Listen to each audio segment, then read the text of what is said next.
Good morning and welcome to Three Crow Valley Farms. There's one of our crows there now. One of the things I wanted to talk about today was permaculture. We're a small homesteader here in Florida, and one of the issues that we have is soil content. As you can see, the soil that we have here is pretty sandy. It's a little wet right now because of the rain, but it's not really a thick, rich kind of soil in most cases. But once you get some vegetation down there, it usually can hold some pretty good plant life and some pretty good crops. The issue we had is this piece of land here that we're going to talk about today was the site of a mobile home on the property. It covers about 2,500 square feet where the house was, where the decking was, and it was covered up for about since 1995. So this is 2020. So for a good period of time, good 25 years, and trying to grow anything on here has been unsuccessful. We're starting a little couple of weeds, but really not enough for grazing for the donkeys, for the goats. So one of the things we've been doing, and I'll walk through the three phases that we're at, is we're trying to re-energize the soil here. So one of the things we've done is we started to create Hugelkultur mounds. Now the Hugelkultur mounds is a layered system. Here's phase one, right? Phase one, we're taking a lot of our tree clippings. As you can see, we got some clippings in the back over there. We do tree clippings to supplement the goats and the donkeys during the winter time. Now, once the goats finish those, we put all the clippings down. It's kind of a haphazard mound right now, right? As time goes on and the wood kind of dries out and starts to rot, those branches will break down and flatten out. So this is really like a phase one where we're getting the initial wood down that's there.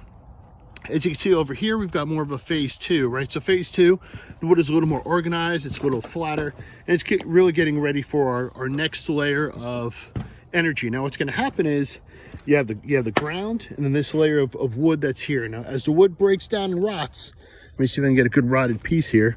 You know, as you can see, the wood becomes soft. Right now, during the summertime, the fragments of this wood will retain water.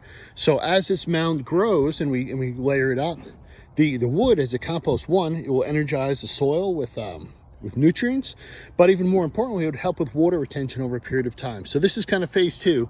So we kind of go from that haphazard mound to something that's ready to be covered. It's a little more organized. We put some of the heavier logs on to push down the wood, and we cover it up, right? There's some of our donkeys and goats now. Right, so it's here. So then we get over to kind of phase three, and we've got this section here is currently in phase three. Phase three, we take the compost, right? The donkey manure, things from some of the scrap from their stables, and we're covering up the wood, right? So anywhere that there's, ultimately the whole mound will look like this, and you can see it's starting to break down. This is about a month of compost on here.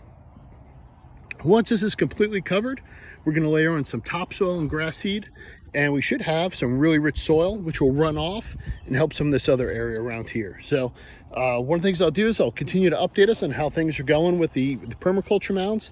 I'll show you as we move each of the mounds from phase one to three to ultimately phase four, where we layer on the topsoil, and hopefully should get some good rich soil. I'll introduce you to, these are our two donkeys, our two rescue donkeys over here.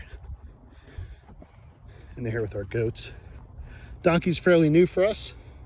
That's Jenny over there in the white, and this is Jonesy. They're underweight right now. They came from a rescue in Georgia. How you doing, girl?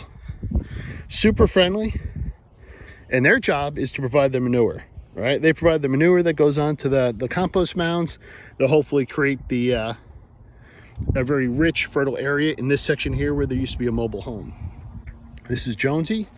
We think that Jenny's pregnant, so we may have some interesting videos as she comes on and hopefully gives birth. Here comes Sky, one of our original goats. This is Jonesy. He's about 10 years old, and both of them are rescues. You can see they're a little underweight, and we'll feature them in a lot of videos going forward as they gain weight and we get to kind of introduce them. We've got our four goats. There's Sky, she's the dramatic one. We have Pika and her youngest sister Cloud. In the back there is Kibbles. Donkeys of Hollis. And then we've got our two dogs, which I think we've introduced in some videos before. That's Cooper. Let me zoom in a little bit. That's Cooper in the black. He's our mischievous dog and our kind of master of the grounds, Jakers over there. How you doing, Claude? So that's where we are now, and hopefully we'll continue to update you guys. I'm going to post some videos later on of how we're doing some repair and growing season. It's January, so we're going to start getting some crops into the ground. How you doing, Sky? We're going to get some crops into the ground next month. Excuse me. And then we're hopefully going to start planting some trees over there in that area. There is going to be a forest of moringa, and I'll talk about that in a later video. So please tune in. We're 100% veteran owned and operated here in Florida. And please continue to follow and subscribe to Three Crow Valley Farms. Thank you. Take care.